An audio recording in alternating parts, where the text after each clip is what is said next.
नमस्कार, the voice news से मैं प्रगति सिंह, जहां प्रतिदिन हम बताते हैं आपके आसपास की जुड़ी घटनाओं के बारे में, जिसका है सीधे जनता से सरोकार। एक नजर आज की सुर्खियों पर। वापी के कच्छी जैन समाज द्वारा जीआईडीसी में स्थित राफेल कॉलेज के मैदान पर 3, 4 और 5 जनवरी तक आयोजित होने वाले ट्रेड फेयर का उद्घाटन राज्य के वित्त, ऊर्जा और पेट्रोकेमिकल मंत्री कनुभाई देसाई के कर कमलों से किया गया।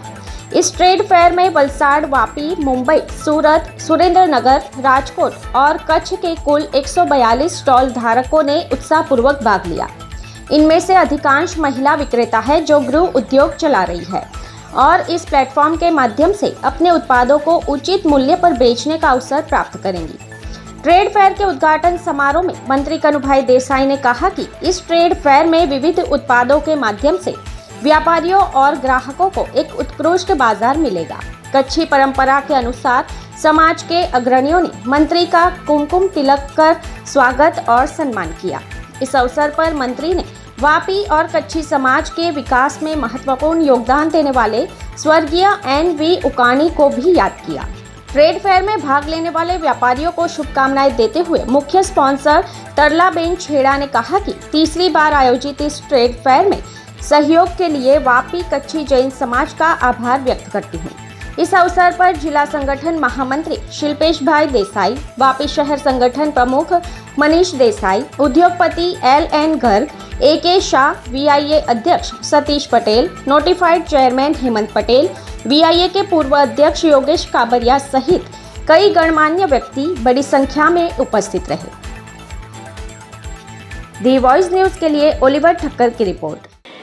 એમ કહેવાય છે કે જ્યાં વસે ગુજરાતી ત્યાં સદાકાળ ગુજરાત, પરંતુ એ ચોક્કસ વાત છે કે જ્યાં વસે કચ્છી ત્યાં સદા કચ્છી નિર્માણ થાય છે।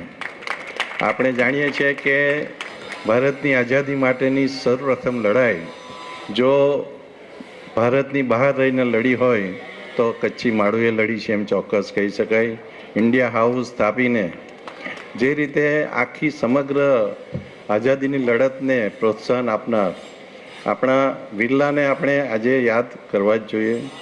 આવી ઘણી બધી જે કચ્છી સમાજની જે ખાસિયત છે, પહેલાં એમ કહેવાતું કે કોઈ માણસ બરાબર કામ નહીં કરે તો એને કચ્છમાં બદલી કરવામાં આવતી। હવે આજે કચ્છ એક એવું ડેસ્ટિનેશન બની ગયું છે કે લોકો ત્યાં જવા માટે તડપે છે। આપણે એનો સંપૂર્ણ યશ આપણા દેશના યશસ્વી વડાપ્રધાન મોદીજીને પણ આપવો જોઈએ।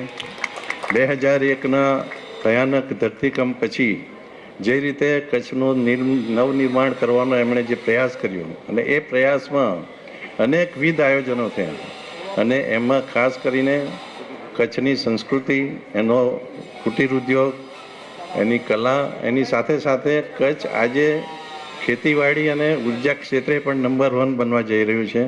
કચ્છમાં જે રીતે નર્મદાનું પાણી પહોંચાડીને એક આગવી ખેતીની એક આવક ઊભી થઈ છે, આ રીતે મહેનત કચ્છ સમગ્ર કચ્છી સમાજને હું અભિનંદન આપું છું। खबरों में बने रहने के लिए तो वॉइस न्यूज को सब्सक्राइब करें और बेल आइकन दबाएं।